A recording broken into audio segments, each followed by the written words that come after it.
Hello, loves. Welcome to a very special episode of From My Heart to Yours.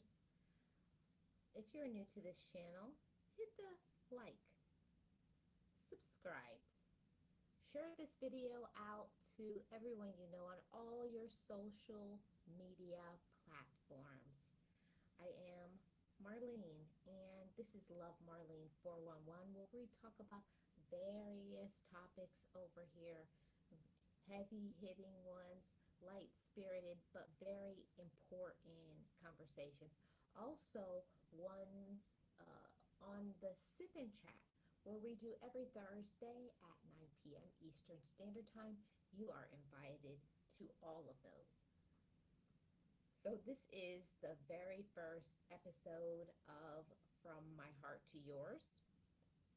Welcome to this episode of From My Heart to Yours. And this is a special one today, everybody. Talking about grief. And grief is never an easy topic to talk about. Grief is never easy. It's frustrating, it's all of those things. And I just have to say that when we talk about grief, you never get over it. Yeah, you don't just get over it. I can say for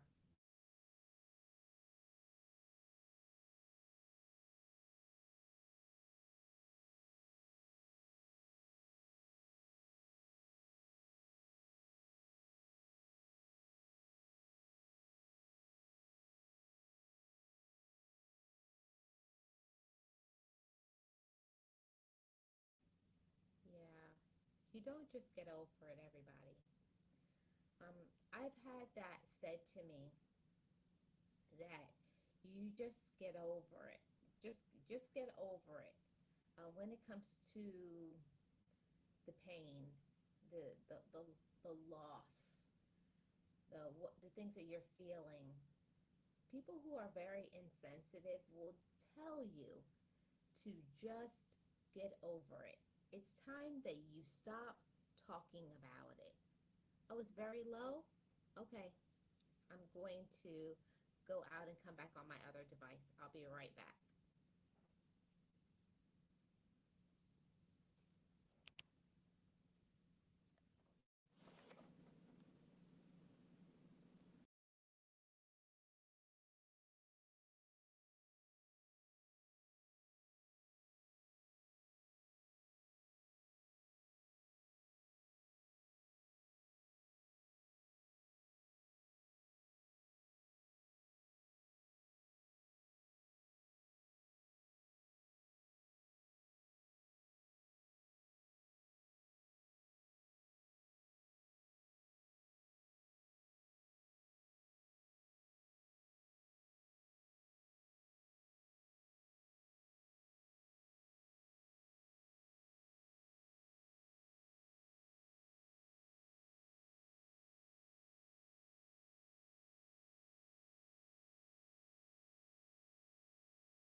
Okay, I hope that this volume is better.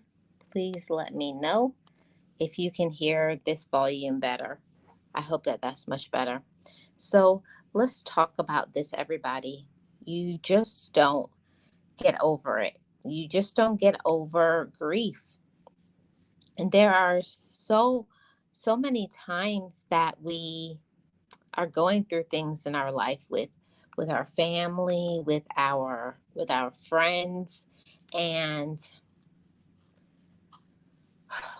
let me just say one thing, that relatives can be very insensitive. Just because they are experiencing grief from a certain standpoint, it doesn't mean that you are as well. I hope that this volume is better.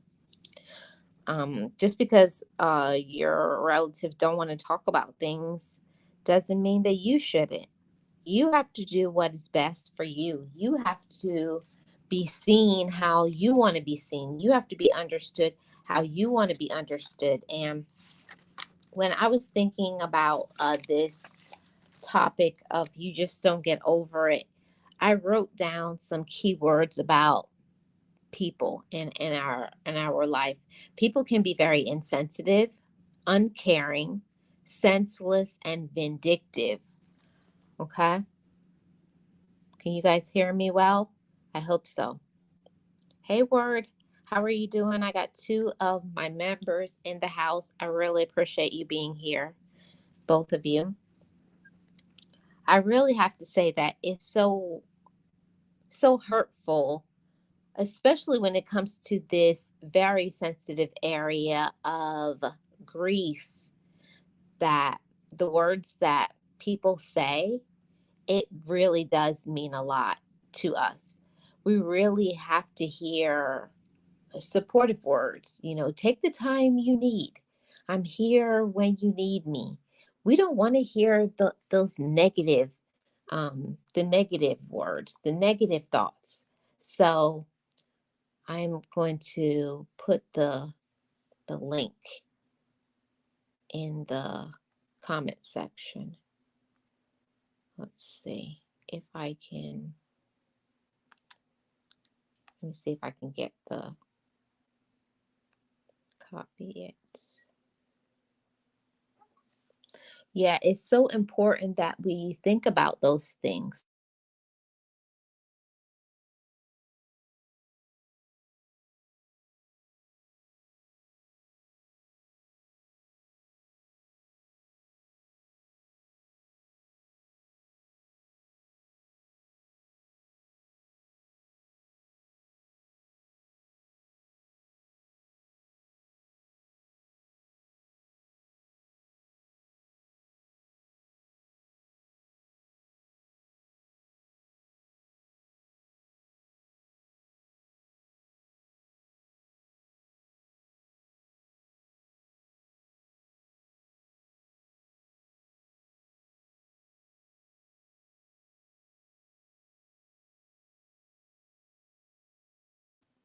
Our families don't always care. Our families don't always love us.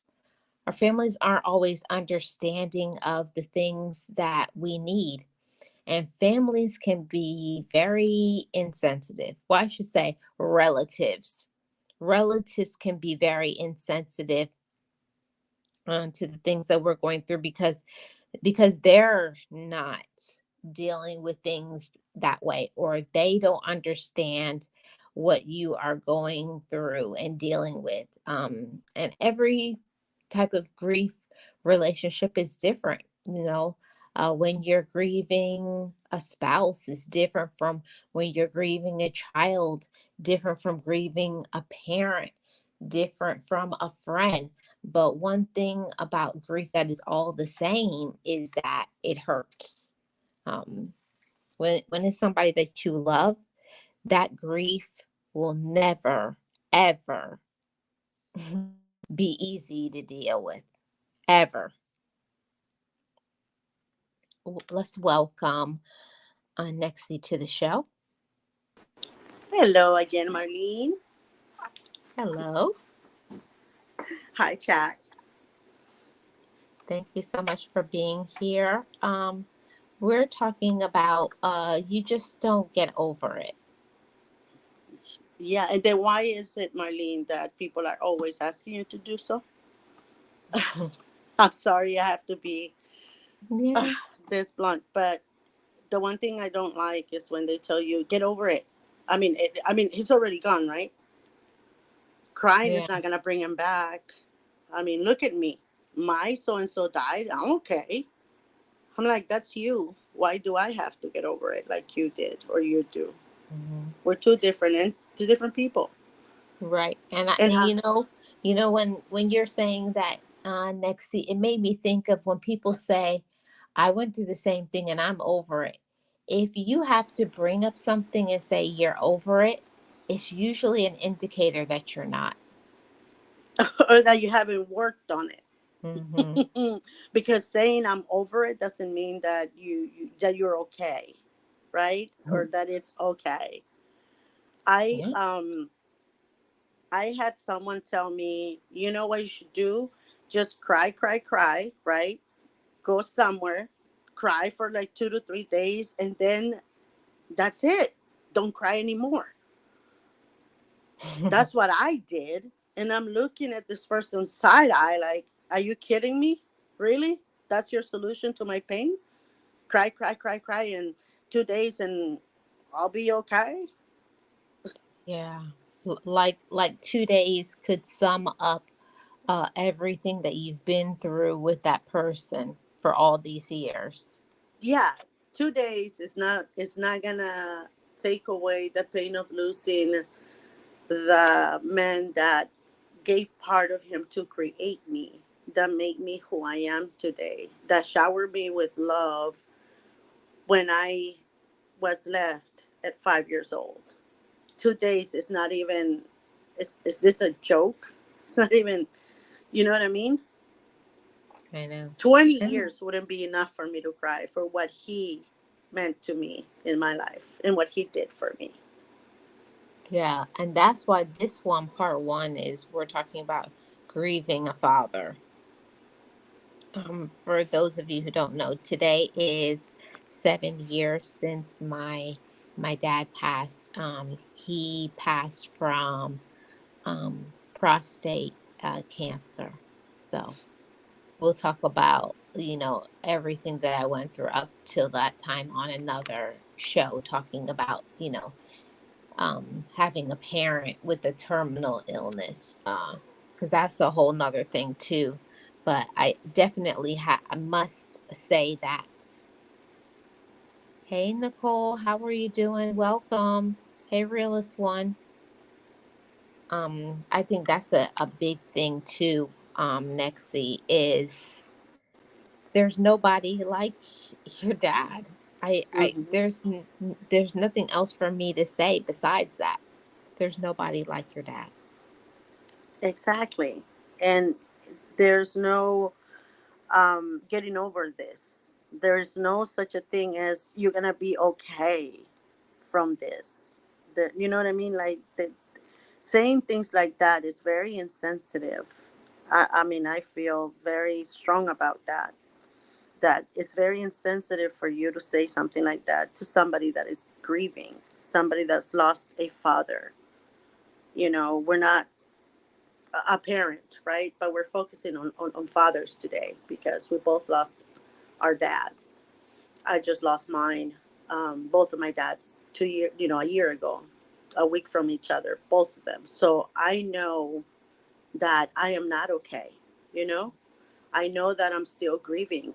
I know that I'm still going to the motions of what happened. So telling someone, get over it. Just, cry a couple of days if you want to, but after that, you have to get over it. You have to stop crying. How dare Mhm. you? Right, Marlene? How dare you? Yeah. Well, one of the things that I learned is when it first happened, and because I was a person who was taking care of my dad until he passed, it was like I wasn't in the daughter mode yet, if that makes sense. I was still doing like he was a patient. Mm. So I didn't process it 100%, even though I knew, but I was doing everything just like a patient, I'm doing this, okay, make sure he has drip, you're taking this down, okay, his vital was this, and he passed it this time. And I'm like, and my brothers and sisters are looking at me like, what is you doing? I was like, what? What? I was like, he was gone. Like, it didn't hit me right away. I don't think it was the next day till I was like, huh. I was like, this is interesting. I was like, so he's gone now. It took me a little bit to adjust my mind, to wrap my mind around that he actually was gone. Yeah, and I understand what you just said because on my dad too, I was the caregiver too. I was the one that was taking him because he died from pancreatic cancer. My Mm, my that one, he died from, a natural causes. It wasn't anything like that, but that too, he died of pancreatic cancer. So I was the one Mhm. taking him to his doctor's appointments. I was the one, on the medication. I was the one dealing with the side effects. I was the one. So I was the caregiver at that particular moment. Um, when he passed away, holding my hand and everything, and I talked to him. I told him it was okay, Dad. If you're ready, go.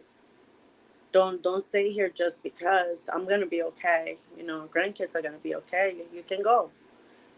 And he did. Um, when they picked him up, I was in caregiver patient mode. Making sure I collected all of the medication. Here's what he's taking.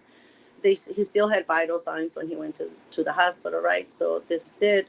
Do you want me to call tomorrow? What time can I call later? Blah blah blah. I was in caregiver patient mode. It didn't register that that was the last time I was gonna hold him.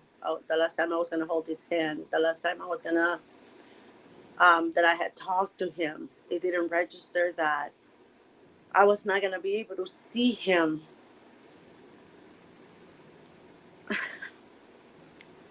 in the Yeah. same way again. You know what I mean? Mm. I wasn't there yet, like until afterwards. I think probably like towards the end of day two is when I think it hit me that wait, he's not coming out of this hospital anymore. You know what I mean? It's And then they called us with, he now he's passed. Like there's no more vitals and stuff. I think that the fact that he had vitals, and I don't know if people understand that, right? But the fact that he had that, I I felt like, okay, he's still here, right? Yeah, he's gonna rebound. He'll come Yeah, back. he'll be back. He'll be back. Mm. So I felt that it took me a little bit to register, and then within a week, then I lose my dad, you know, my other Mm. dad, and I think that's when it hit me, that this was real, that it wasn't. And I think it's an act from God that He knew me, He knows me so well that He knew that it had to be an impact to register what's happening. Wow. Well, I'm grateful that I had a brother who knew that, me being in the medical field, that I really wasn't processing it. And my dad passed at home, and he was like, go hug him and say goodbye. Go hold his hand, say something to him, because he knows me.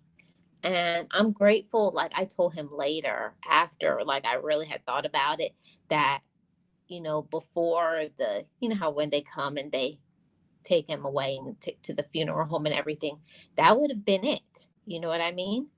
So I'm Yeah. grateful that he gave me that gift. Like, she's not getting it. I know she'll regret it later. Like, why didn't I?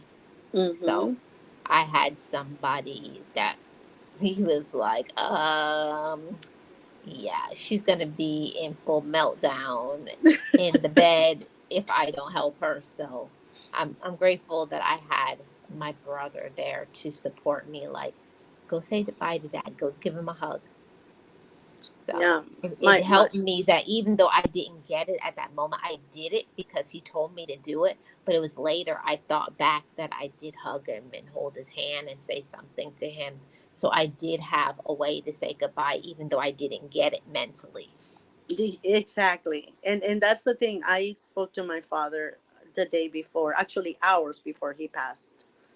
Um, my dad won, and I was talking to him on the phone, and we were FaceTiming, and he's trying to say, I love you, and I could be a good human as you always are, and he was telling me what he had to eat, even though he had not eaten anything, but he was trying to tell me that I'm supposed to eat because I forget sometimes.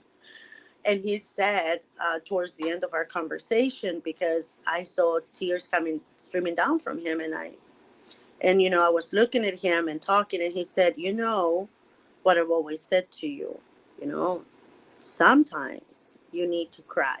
It's okay to cry. Tears, they're there to clean out our soul. So you have to cry. Don't forget that. It's healthy even. And I looked at him and I was like, what am I, 8 years old now? I know, Dad.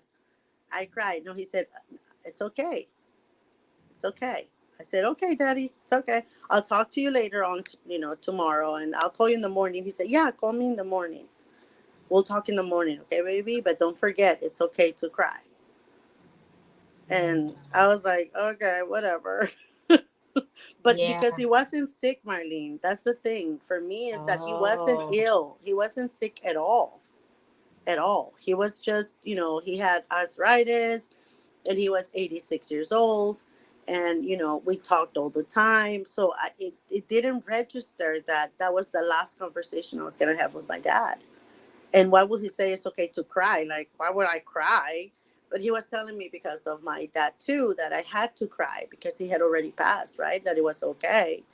Like give yourself permission. That's what he meant. Hmm. And then he passed away, that night. Wow. I'm so sorry that you went through all of that. And to everybody who is, has gone through grief, and I think that's everybody. Everybody has lost somebody that they love, and it's hard and difficult. My experience was um when my father passed away after being sick with cancer for almost 5 years. So that was different. When you have stage 4 cancer, you usually go in months, within months. Mm-hmm. But I think because his grandkids, my nephews were in their final years of high school. Those who have seen my vlogs and stuff have seen my nephews. So, because they were so important, a part of his life, he wanted to make sure he was around at least to see his grandkids graduate. And he Mm-hmm. did. And even plus that, there was like, we've never seen anything like that. Like stage 4 usually is only, some people it's weeks. So for me, I Yeah. feel like that shows how strong he actually was. Mm-hmm. Yeah. He lived over 4 years in stage 4 cancer. That's amazing. Yeah, my dad too only had 7 months. Mm. Doctor said, within, 2 months, that's it. And he actually made it to 7 months. Yeah. That's why I always say that, I believe 100% that when a person has a strong will to live, my personal belief, I'm not saying Nexie or anybody here, I believe that God has the final say. That's my Yes. personal opinion. And for him, he was like, no, he says, he told everybody, he was like, I'll be there at your graduation. Don't you worry. I'll be there. Everybody was like, okay, come on, Grandpa, stop it. I was like, no, yeah, I'll be there. And it was kind of sad to me because I could see how much pain he was in, Mm-hmm. but he wasn't going to let go. He wasn't ready to let go until, like, okay, all my grandkids are out of high school now. Okay, it's good Now I now. can go. Yeah, I can Yeah. go now. And I remember when he had a conversation with me, like maybe a month before he passed, he was like, are you going to be okay? And I was like, of course I'm going to be okay. It completely went over my head that he was talking about, am I going to be okay without him? And he kept Mm-hmm. asking me that over and over again, like for 2 or 3 weeks. I was like, Dad, stop it. I'm okay. And he was like, no, you're not. He was like, you're not getting it, baby. That I didn't get it. That he meant, am I going to be okay without him? Yep. And I was like, and then later, after he was gone, like a month later, I was like, that little stinker, he was talking about life without him. I was like, how dare you? I was really mad at him. Like, it didn't hit me till like a month after he was gone. I was like, no, he didn't. But again, the words of our fathers, man, they're so wise. I like I said, they will call me and say, you know what, he doesn't want to eat. you know. And I was like, I will get on the phone, Dad, seriously? Because again, I couldn't go see him because we're in the middle of a pandemic. I had a trip planned for 2020 that I had to cancel to go see him, right? Because something was happening and everything. So I had to cancel that trip for the summer. And I didn't know what was, what it was going to be, how long it was going to take for us to get back on our feet, right? And so I canceled the trip. And then I was so mad, you know, because I was like, I should have just gone in the beginning of the year like I had planned instead of waiting. But everything happens for a reason. I got to see him, I got to be part of him. So he will not want to eat, and then my sister will call. He doesn't want to Mhm. eat. He says he's not hungry. So I'll be there on the phone. Daddy, are you seriously not going to eat? Okay, then if you get sick because you're not eating, and then, you're going to be in the hospital when I'm there, then it's on you. You're not gonna be able to see me because you're gonna be in a hospital from lack of eating. That's fine if that's what you want to see. You're not gonna be able to enjoy the grandkids.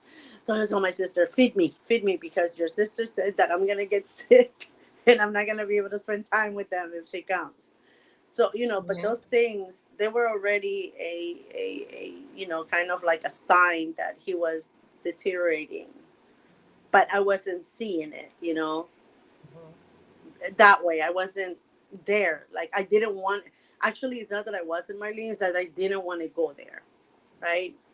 Because I know how it works, and I already, all the things that they were telling me that he was doing, I knew that the body was getting ready to leave, to depart. But I didn't want to go there. Like, for me, he was gonna live for another 1,000 years until I got there. Yeah.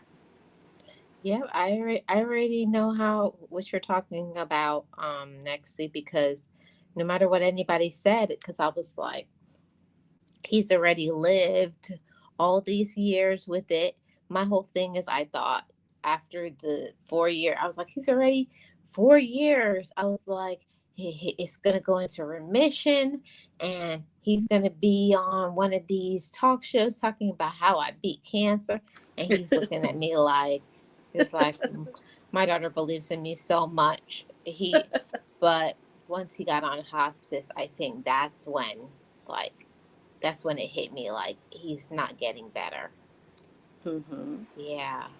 So I I'm not saying that it wasn't hard for all my siblings, but I think it was the hardest on me Yeah. because I'm the youngest and I was with him the longest. It's like when you have siblings and they're not living there, they're not Mm. living in the home with them because I was overseas, and then because I was so mad at my dad, because he never told me about what he had going on, and he let me leave and go overseas.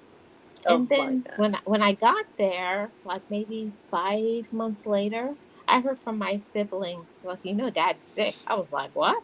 What do you mean Dad's sick? Sick like a cold? He's like, no, sick, sick. I was like, hmm. Got to go back. Yep. Bye. I was like, yeah. So I would go in the office. I was like, I know I signed the year contract, but How gotta about we rip go. that contract? I didn't even give it 2 weeks. I know that that's bad. I burned a bridge there, but I really didn't care. Yeah, neither would have I. I would have Yeah. been like, bye. Yeah. I was like, first plane out. And my dad was so mad when he saw me. He was like, what are you doing here? I was like, hi to you too. I'm home. Always on protection mode, like with his dads. Yeah.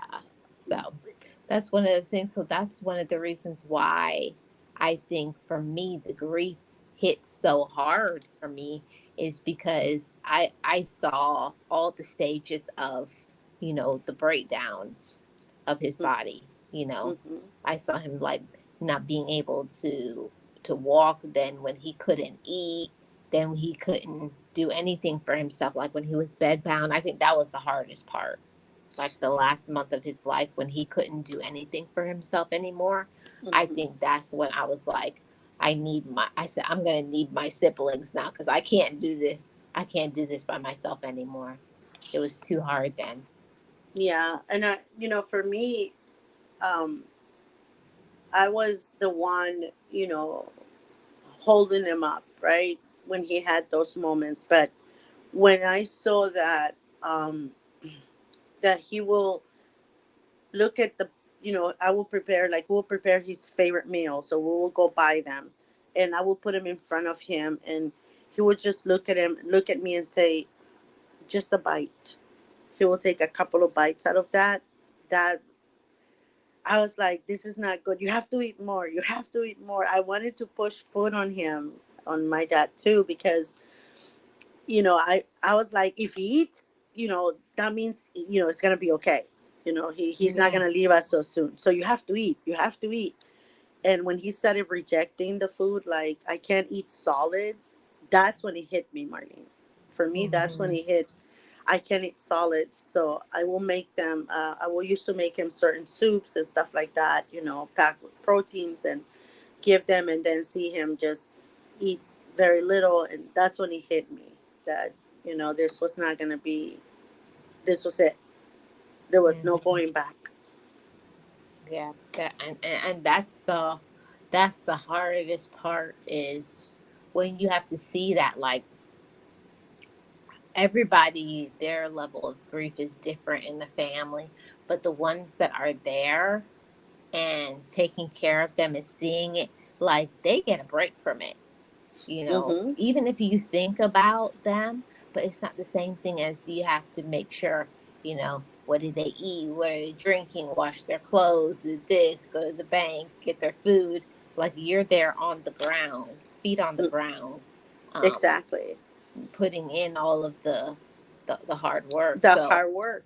yeah, so It, it's it, like, and not I don't that not know. that you're insensitive to your siblings or other family members saying that they're taking it hard. I was like, not like me. No, I I was was. like, I especially like was after. insensitive. I was insensitive, Marlene, to their grief or their pain or whatever it is that they would tell me, because, um, especially to my dad, to sisters and brothers, my uncles, right? I was very insensitive to them, because I was very upset. You know, he's not gonna be here with us much longer. So why aren't you coming around? You know what I mean? Like, why aren't you here more often? Why aren't you the one taking him to the doctor's appointments with me, right? Why aren't you there with him? So I was very insensitive after my dad too passed away because of that. I was mad. I was very, very mad. Hmm. And I don't care to say I am mad still. Yeah, one of the things that I had to learn is that, especially working in the medical field, that not everybody can handle things like we can. There's some that they just can't um mentally handle it. Like, it takes a toll on them. Like, they can't mentally and emotionally handle seeing that. Where I don't understand that because I see it every day. And I think that when you see that on a regular basis, you kind of get desensitized to it. Not that you don't care, but you're used to seeing people slow down and break down, and I'm used to seeing those type of things. And it's like when somebody isn't, when they don't do that type of work, they really can't handle it. So Yeah, I'm gonna I go had with it. to I had to learn to be more sensitive to others' needs because I was like, "What are you talking about? I see it all the time. I see it," and like, I remember one day saying, "I'm sick of seeing it. You can come see it too." I'm not gonna learn nothing. Yeah. You cannot tell me what to do, Marlene. No, I'm still not. No, no, no, no, no. I'm still in that mode. No, for me, again, it's we all. You're right. We all see it differently. We all take it differently. We all, do things differently. I get that, but for me, I think it was more like. yeah, I don't like being in this position either, but I know that I have to be here, because um, uh, I want to make sure that everything is done the right way, right? I want to make sure that they're doing things the right way for him, that his medications are prescribed properly. I want to make sure this and that, and, control freak as we are sometimes. Nevertheless, I wanted to be there. I wanted to make sure that I was the one doing everything for him, because he was going to be more comfortable with family than that he was Mm, going to be with strangers. So, I don't want to see it. I don't like to see it. I still feel pain. It's not that we're robots, right? right. But they had their lives. They were living their lives, so they really didn't care. So that's why I said, nope, I'm not giving them a pass. No, you don't understand. No, you weren't here. So I'm a brat. Yeah. No, I don't think you're a brat at all. I think it's just everybody processes things differently. And it took me some time to realize that not everybody, just like how everybody has different love languages, everybody has grieving languages too. Mm-hmm. Hmm. And what, I don't know if somebody said this to you, but when it was said to me, I got very upset, because I felt that it was insensitive what they said to me. One of our family members said, "Oh wow, now you're gonna be able to sleep again." What? Yeah, and I looked at this person and I said, "What do you mean? I mean, now that you're not gonna have to stay up all night, with your dad, now you're gonna be able to sleep. That's a good thing, right? Because you've been sleep deprived this whole time." And I'm looking at him like I'm grieving, and that's the best you can do. Like, that's Hmm. your way of starting conversation. Like, I haven't complained about it, so why do you care? I was so mad. And then again, everybody processes it, like you said, differently. They're gonna say the darnest things sometimes because they're still processing their grief. Hmm. And some people aren't grieving at all. Some people, and we all know relatives, they just want to know what are they going to get out of it, Hmm. or what did you get? Yep, yep, yep, yep, Mm. yep. Or what's gonna happen with the car? What's gonna happen with this? And Yep. it's so weird how people sometimes, and the way I see it, like you said, some people do not grieve at all, like they don't go through that process. Why? I don't know why, because this is, your family member, right? I don't know why they don't do it, but at the same time, it's kind of, I'm thinking this is your brother, right? My dad too is your brother, so why aren't you grieving? Like, why aren't you here? My, like, my one of my uncles, my dad already had his diagnosis. He knew, and it took him 2 months to come see him. Really, 2 months. Mm. So it's different levels, I guess, for everybody. But when somebody tells you, now you can go, now you're gonna be able to have a full night's sleep, like, really, Mhm. that's what concern you about what just happened. It's Yeah, very difficult. yeah, it's enough to deal with everything you have to deal with. Then dealing with other people and their insensitive, slick mouth, or people with evil intents. You know. Mm-hmm. Hmm. Oh, what are you gonna do with his house? And I'm looking at them like, Ugh. yeah. And I just look at them, like the deer in headlights, and my brother's like, blink twice, take a breath, because my brother knows me. He's like, don't go and get the, because I was like, I gotta back away, because everybody in my family knows where the hidden places for the machetes. I was like, he's like, okay, yeah, you need to go right now. And you, person that just blurted that out, yeah, move about 200 feet away from her right now. Yeah. Yeah, people are very insensitive. And they start asking you these questions, Marlene, right after, this person has departed, right?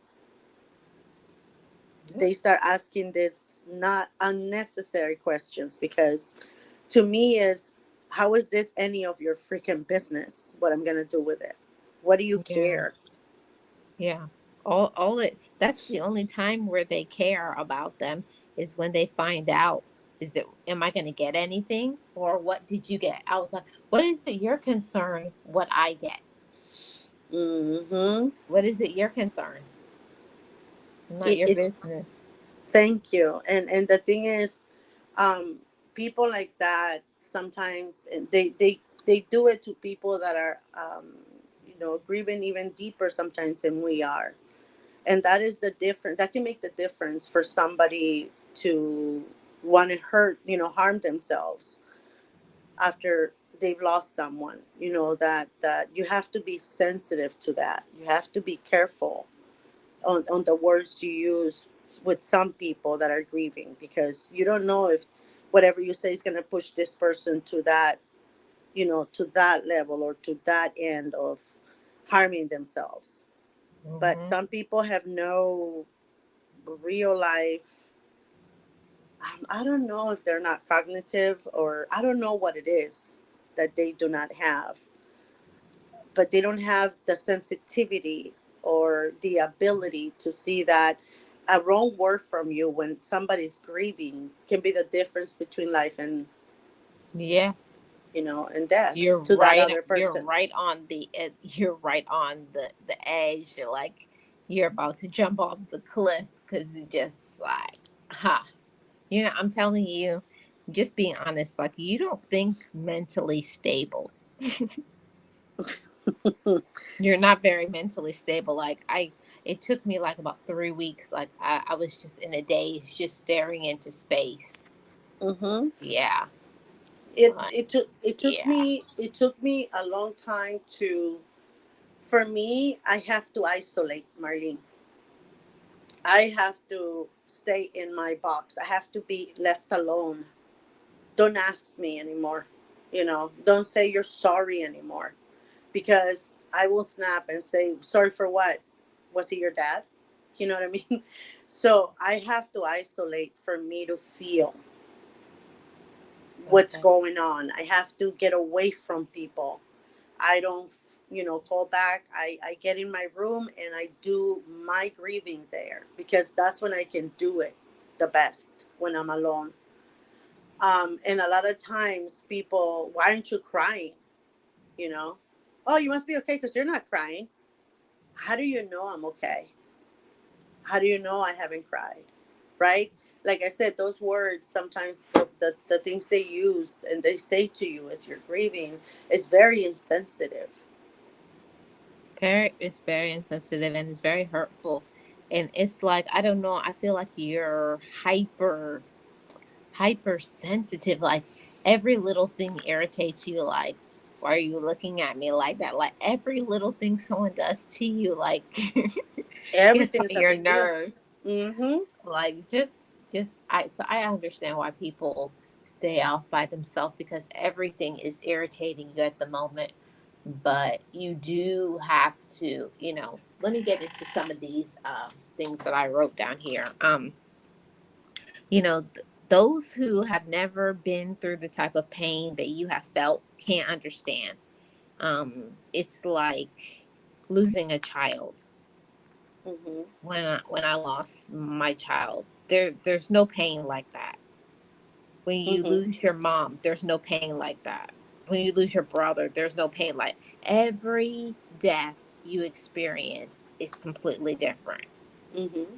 So someone could say, and even if you have lost, like how you and I have both lost our father, but it's not the same. Your Exactly. how you are dealing with it is not the same way that how I'm dealing with it. But it's how we can have these very important conversations, and you share how you're handling it, and I share how I'm handling it, in hopes that whoever is listening to this, maybe they can get help from one or both of us. Mm-hmm. Exactly. These conversations, I'm still there. I'm still grieving. Um, I'm still going to the notions. of, I'm not going to see him again. I have a trip planned for next year to go back home, and I'm dreading that trip because I'm still grieving. I don't want to go see our house. I don't want to go see my dad there, right? Because Mhm. both of them are there now. But a lot of times, a conversation with you, a conversation, about anything brightens up my day, right? Mhm. So I appreciate, that you take the time to allow me to come to your panel and have these conversations, because that helps, a tremendous amount that you probably will never know how much it does. But having these conversations, allowing people to know that we both went through this, you're grieving your way, like you said, I'm grieving my way. But what we want to show people is that you can grieve in healthy ways. You have to choose what works for you. Don't do what anybody else does, because that's not what we're doing, right, Marlene? It's not what we're doing here. What we're doing is to let you know that you have to grieve because it's necessary, but you have to do it at your own pace. Don't copy Exactly. us, don't copy anybody else. It has to be on your own pace, in your own time. If you're going to grieve in a year about what happened, that's okay. You will have your moment, but talk to Mhm. someone, don't just bottle it in, right? Talk to someone, even if it's just a remembrance, which is what we're doing today. Talk to someone. It's important for you to get to that place where you can actually um, be okay um, with the loss, not that you have lost them, right? That's the Mhm. difference. Yeah. Yeah. Uh, um, See, the whole what I found is the difference. Before I had the right tools in order to cope, I was lost. But once I got the tools with getting some help, now it gave me a hope. So it's like now I have hope for the future, and I think that that's where you get kind of lost in it. You like your mind is foggy at those times because you think that you really don't have a hope anymore because we sometimes have our hopes wrapped up in certain people in our life. And then when they're not here anymore, we feel that there is no hope for me in my future. Like, what is my future? And that's the reason why some people give up. Exactly. Exactly. And it's again, it's important that even if it's just a memory, a plate that you guys used to eat together, right? Mhm. In a set of plates that you guys used to eat together in, or a meal that you guys enjoy together, or just an ice cream. Anything that can actually allow you to remember, that on itself is grieving, It's working on what you're supposed to be doing. Yeah. And one of the things that I had to do, I know people always say that, anger is not good. Well, I can say that that's not true because I was angry because for such a long time, me and my dad weren't at a good place in that relationship because I felt like he was a very selfish person because he gave all his time to everybody but me.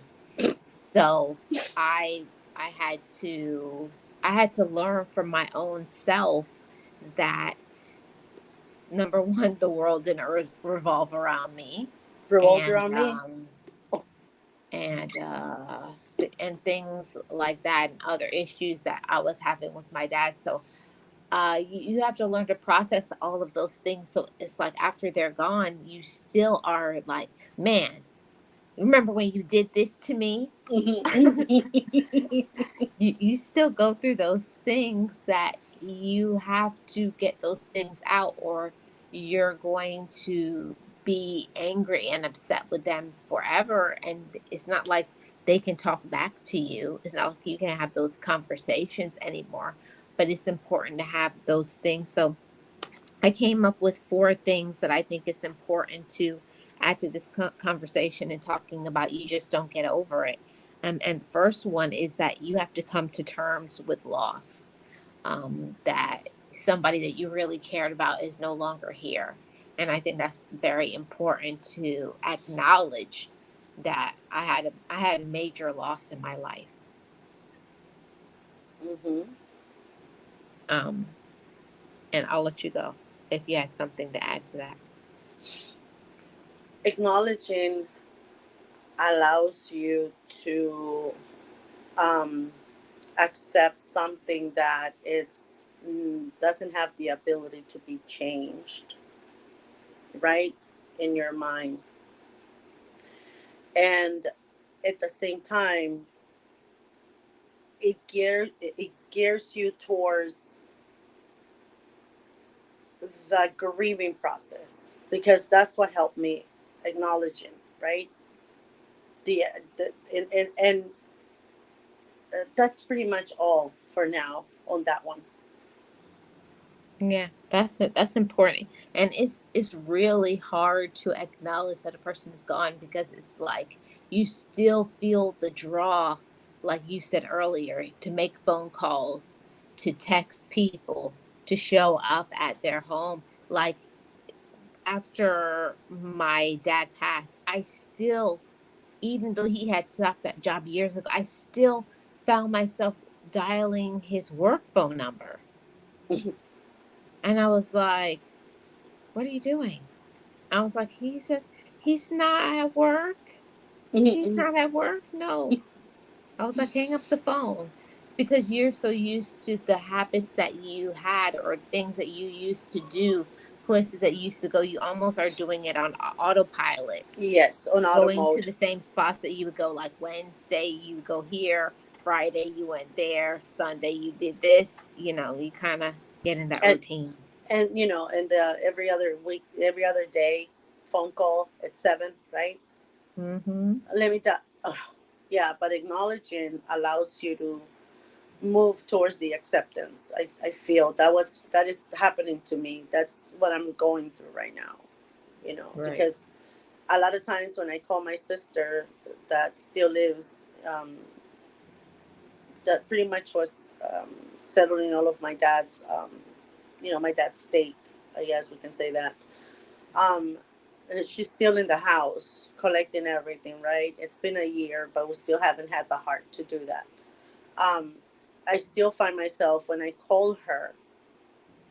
Okay, I feel like I always did. Let me talk to my dad now.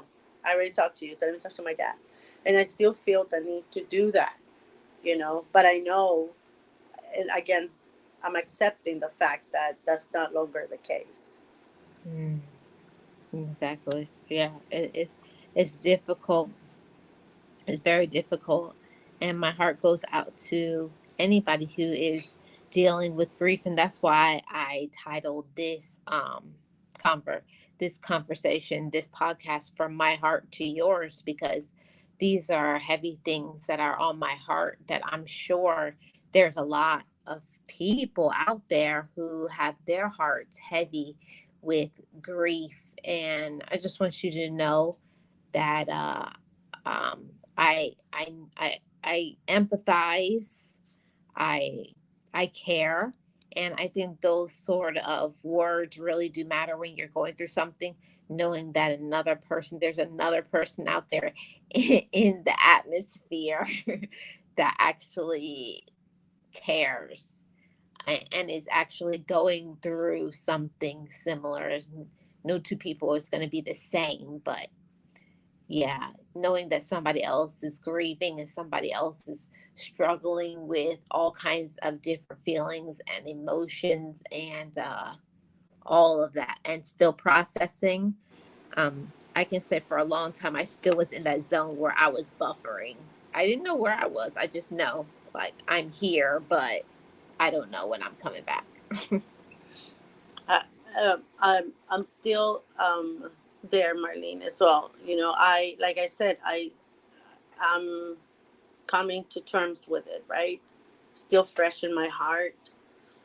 Um, I'm still angry. I'm still very angry, but I'm still like when I call. I literally can hear him like in the background, you know. Let me talk to my muñeca, because he always called me muñeca, or he'll call me Neki, or but it was always mine, my Neki, my muñeca, mine, mine. I can still hear those little words in the when I talk to my sister. I'm still expecting to hear that in the background, right? Mhm. And I'm angry because I wasn't there, you know. I couldn't see him. I couldn't hug him for the last time. So I'm still there. I'm still, like I said, accepting that it happened, but I'm still angry. Very, Yeah. very angry. Yeah. And it's gonna take some time, and even with time, we unfortunately our lives will never be the same. Never. And I'm not saying it to be insensitive to anybody and their feelings and what they're dealing with, but when you go through a grief, your life is never going to be how it used to be. Yeah, And it and never and is. that's a major challenge that you're kind of expecting for your life to go back to the way it was, and it's not going to. You know what I say? I'm like, when am I going to be normal again? That's what I tell. That's what I ask Mhm. myself. When am I going to be normal again? But it won't. It's not even that. It's just that you're missing a part of you. You know, Yes. you're missing a huge part of you, and me, right? I'm not speaking for anybody else, but I'm speaking for me. I'm missing a big part of me. Yeah. I can say for myself, my dad was and is my best friend. He always is going to be my best friend. There's nobody who can go into that slot in that space of my dad, Yeah, because he was my dad first, and then he became my best friend. So yeah, and then it's like nobody can't go in that space. I'm like, I'm nope. sorry. I don't care who comes in my life. I was like, you ain't filling those shoes. You don't have enough big enough shoes to fit it anyways. No man, and yeah, no man can ever take that Mm-mm. spot. No, and that's the thing, though. You go through the motions. One day, you can be okay for a month or two or three, right? You don't cry, and you're like, wow, that's awesome. And then all of a sudden, the waterworks. You just start getting all of bombarded with all this memories, with all these things. But like I said, for me, is that he was my anchor. You know, he was my rock. He was the one that I didn't even have to say anything, and I will get that phone call. Are you okay? I just wanted to say hi, you know? He knew that I needed to talk to someone and knew me well enough that I was not gonna ask for the help I needed unless I talked to him, you know. He knew me so well. So now I'm even more into myself. Like, I don't, because I said that to you. I have a problem, asking for help or voicing my Mhm. things. And he always knew, and I don't know how he did it. I don't know. So I wouldn't tell my sisters or anybody else, but he knew that that phone call was gonna give me the push I needed to say something, you know. And That's I'm that's missing that. that's that's because they knew us so well. I feel like that's a connection. That's a being in tune with our spirit. And there's some people, if you are blessed to know of somebody that you're so in tune with, that they know you're going through something without a word. You don't have to say nothing. They just be like, "Oh, what's going on?"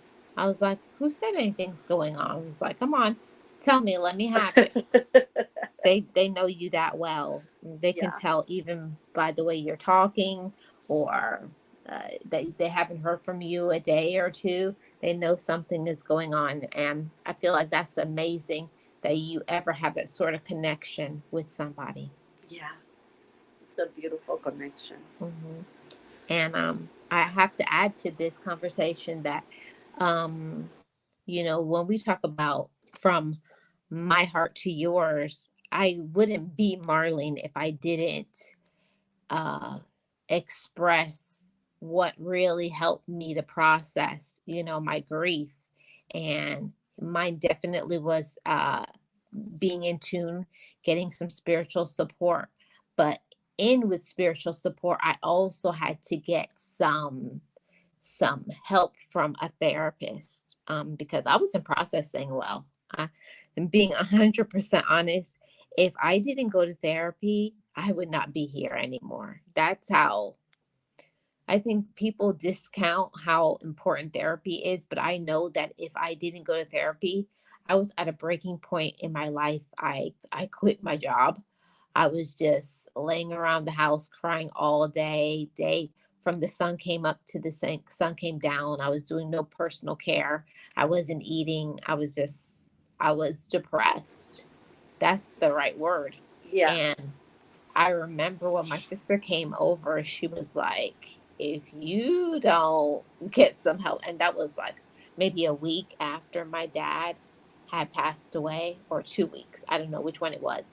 And that's when I made a decision. I was like, yeah, I think I need to see somebody. But I didn't tell them, because I have the type of family that if you tell them, they're, oh, you're crazy now, huh? You're Mm-hmm. crazy. Like they would mock me. So I secretly, I was like, okay, I'm going to do a 1-2 step into the into the therapist's office, because that's what I need to do. Because that's what my dad would always say. Sometimes when you're an adult, you have to do things that make you feel uncomfortable, make you feel sad, things that are scary.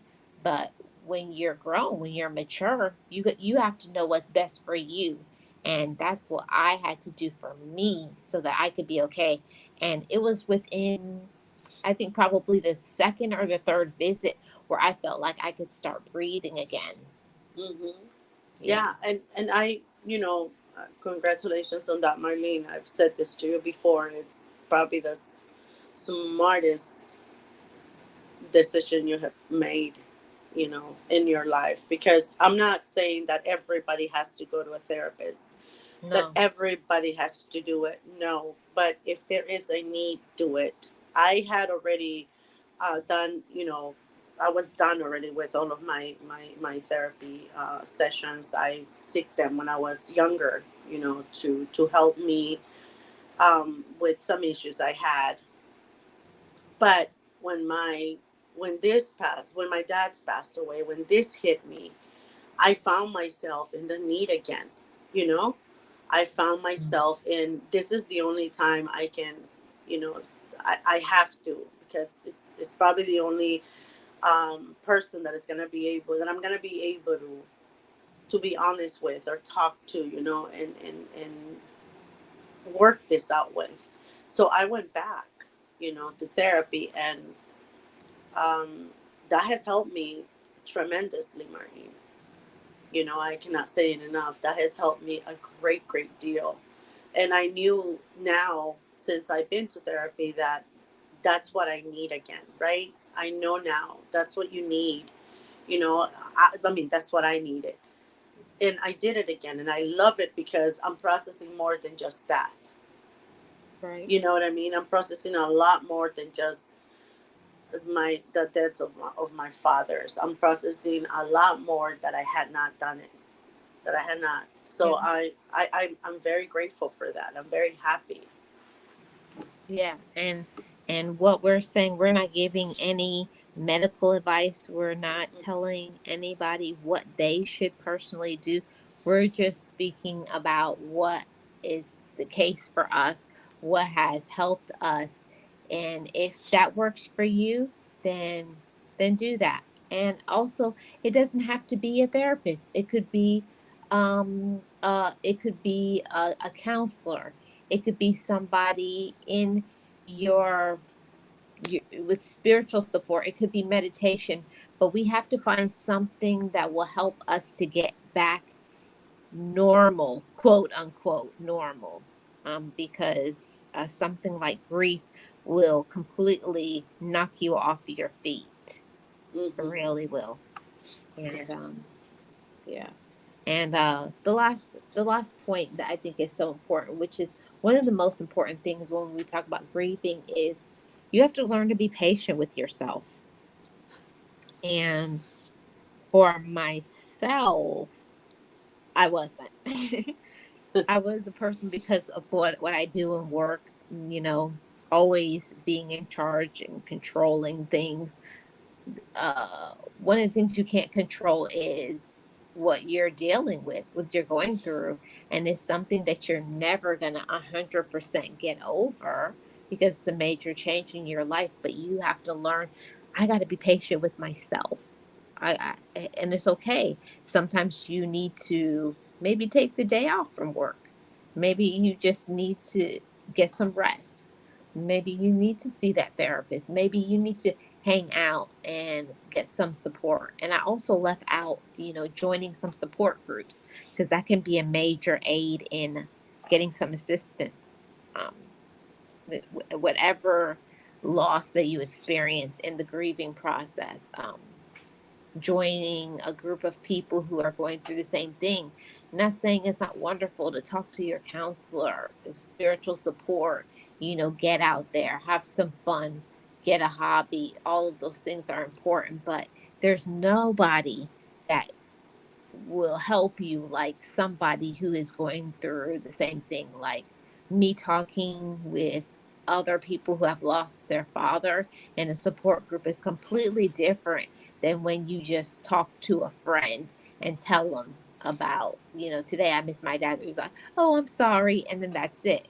It hits different when you have somebody to say, yeah, I miss my dad last week and I had a meltdown. I'm like, me too. It's true. It's true. It's I haven't done that support group.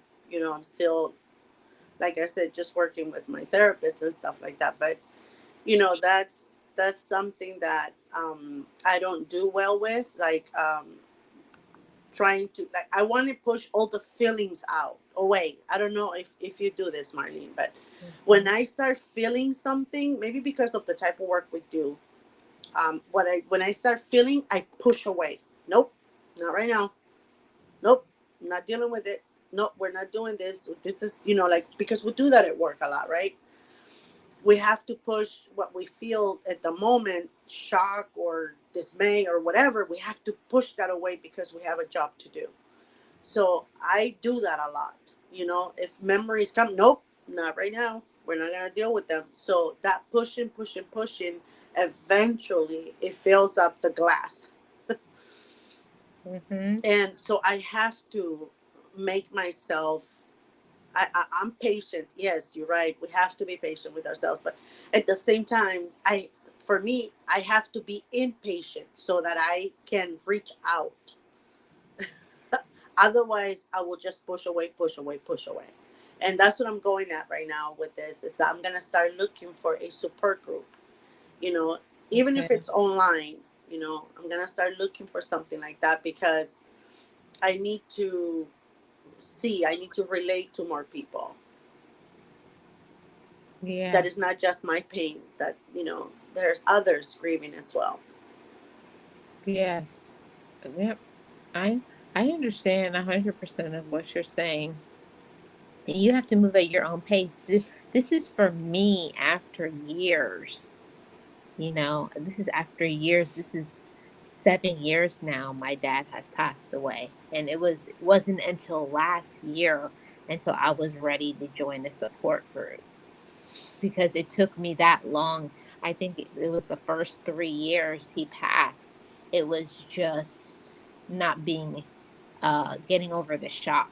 I think probably around the fourth year where I could say my dad's name without shedding a Crying. tear. Yeah. It took me 4 years to be able to say dad, or to say my dad's name, Victor, without having a meltdown. So, me being able to even have this conversation shows how I'm coping so much better. And I feel like that's when I got my major stride. Is therapy helped me, but the support group is unmatched.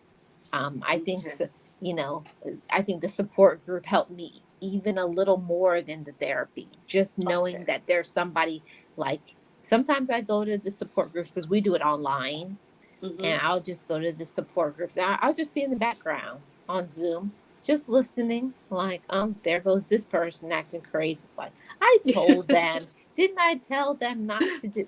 They become like, for real, for real. They become like your brothers and sisters, Yeah. for real. Because you're like, I told you to let little Peter do that. Like, you become very invested in your support group. But it's very, for me, it was very essential to my healing. Okay. Yeah. I'm again. It's in my mind.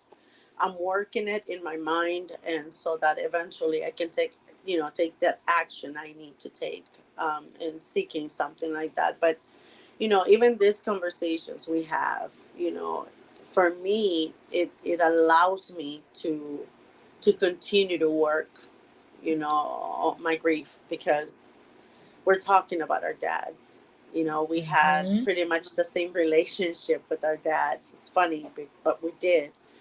We're Yeah. the last kids of a large family. So the bond we have with our fathers is it's unbreakable. It's an Yeah. unbreakable bond. Yeah. It's a real talk. It's unbreakable. And it's just tough. And it's tough to have these conversations, but you have to have these sort of conversations. And that's why I said I wanted to title this podcast From My Heart to Yours, and this part one, grief. And we were talking about grieving your father. And I feel like the next one that I want to talk about that is very hard for me to talk about is I'm going to talk about grieving the loss of my daughter, because I feel like I'm at a space right now. It's been almost 3 years. So I'm just wrapping my head around it. So I do think it's time to have that sort of conversation, because I know that there's somebody out there that, you know, they're coping with the loss of the child that needs to have this conversation too. So, Yes, yeah. it's important Oh, too. thank you so much, Anne Marie. I really appreciate the super sticker. Thank you so much. I don't have a song yet for this channel yet, but oh, I don't know. Did I put my other channel thing on it? I don't think I did. No, I didn't. I can play this one still. I can play Panda on this one too. So thank you so much, Anne Marie.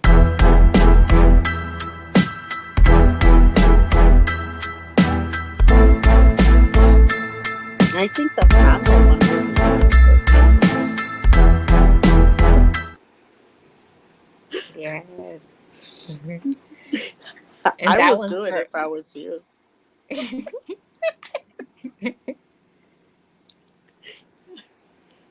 Mm, yeah. You had a DNC, Anne Marie?